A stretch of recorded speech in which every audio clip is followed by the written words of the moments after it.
Elle a été la grande absente de la campagne présidentielle. Ignorée des débats, l'Afrique n'a quasiment jamais été citée par Donald Trump. Seule exception lorsque le désormais président élu évoquait l'immigration illégale aux États-Unis. Ces gens sont parmi les pires du monde. Ils viennent du Congo, en Afrique. Beaucoup de gens viennent du Congo. Je ne sais pas comment, mais ils sortent des prisons du Congo. Ils empoisonnent le sang du pays, ils empoisonnent les institutions psychiatriques et les prisons partout dans le monde. Ils viennent dans notre pays depuis l'Afrique.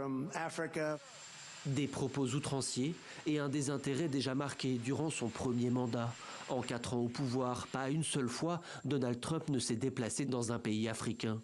Pourtant, son retour aujourd'hui à la Maison-Blanche pourrait avoir des conséquences sur le continent. Sur le plan militaire, les États-Unis y possèdent toujours un poste de commandement, l'AFRICOM, quelques 1500 hommes dédiés à la lutte contre le terrorisme.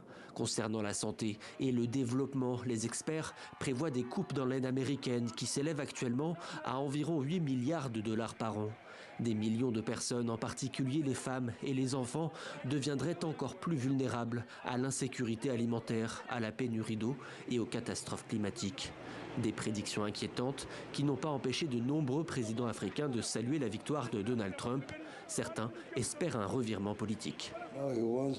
Aujourd'hui, il veut travailler avec l'Afrique.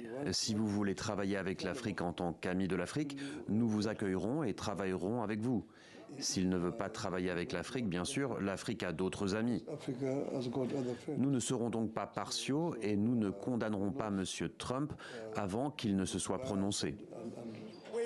Beaucoup restent prudents car Donald Trump a effectivement des cartes à jouer. Sa rivalité avec la Chine, pierre angulaire de sa politique extérieure, pourrait l'amener à investir en Afrique. Et puis, son approche idéologique ultra-conservatrice pourrait aussi séduire sur le continent où de nombreux chefs d'État se sont montrés irrités ces dernières années parce qu'ils estiment être une attitude moraliste des Occidentaux en matière des droits de l'homme.